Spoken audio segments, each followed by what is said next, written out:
The BJP has pulled off a decisive victory in West Bengal, reaching a key opposition stronghold and expanding its national footprint. In the 2026 Assembly Elections, the party comfortably crossed the majority mark, ending Mamata Banerjee's bid for a fourth straight term. The BJP won 206 seats. The Trinamool Congress was reduced to 80. Voter turnout was also among the highest recorded, averaging 92.47% across two phases. This is the BJP's first ever assembly win in Bengal. For 15 years, the TMC had dominated the state, with Mamata Banerjee emerging as one of the country's strongest opposition voices. So how did the BJP win West Bengal? Well, I think anti-incumbency. Bengal has been seeing, for example, the left had a rule of over 3 decades. And then the next party came, it had a rule for about 15 years. And now as a new party is challenging, it's for anti-incumbency. Number 2 is governance shortcomings. And number 3 is, it seems that a failure of welfareism. In many ways, people's aspirations have increased. They want something more than just, 1,500 rupee or some relief for educating your children. The market reaction was immediate.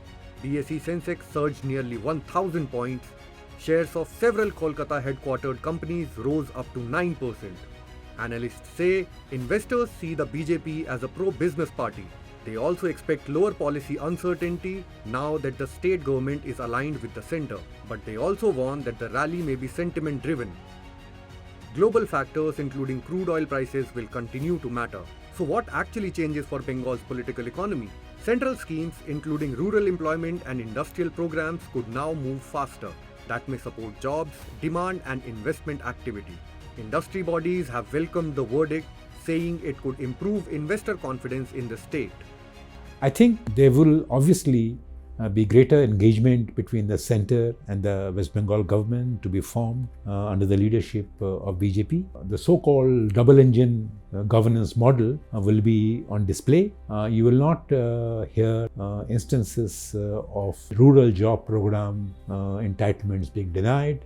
So the centre will go out of its way to support the state government, which was not the case. There is another aspect that we should not ignore, which is that India's relationship with Bangladesh will probably undergo a qualitative change, because you now will be having a chief minister from a party that will be looking at India's relationship with Bangladesh without a chief minister who may have had a different view, which Mamata Banerjee did have. A major shift came from key districts such as Murshidabad, Malda and Uttar Dinajpur. These were areas where the TMC had long relied on strong Muslim vote consolidation. This time, that support base fractured. Across 43 seats in these districts, the BJP rose from 8 seats in 2021 to 19 in 2026. The TMC fell from 35 seats to 22. Congress, CPIM and other smaller players took the remaining vote share, further weakening the TMC's base. The biggest setback came in Murshidabad. Once seen as a TMC fortress, the party's tally fell from 20 of 22 seats in 2021 to just 9. The BJP matched that number. The Special Intensive Revision or SIR, which saw large-scale voter deletions, formed a key backdrop to the election. But the data suggests that vote fragmentation, not simple consolidation, hurt the TMC the most. In several seats, split opposition votes and Hindu vote consolidation helped the BJP win close contests. Which brings us to the next big question. Where does the TMC go from here? TMC should go back to the drawing board and understand the importance of organizational growth, organizational revamp.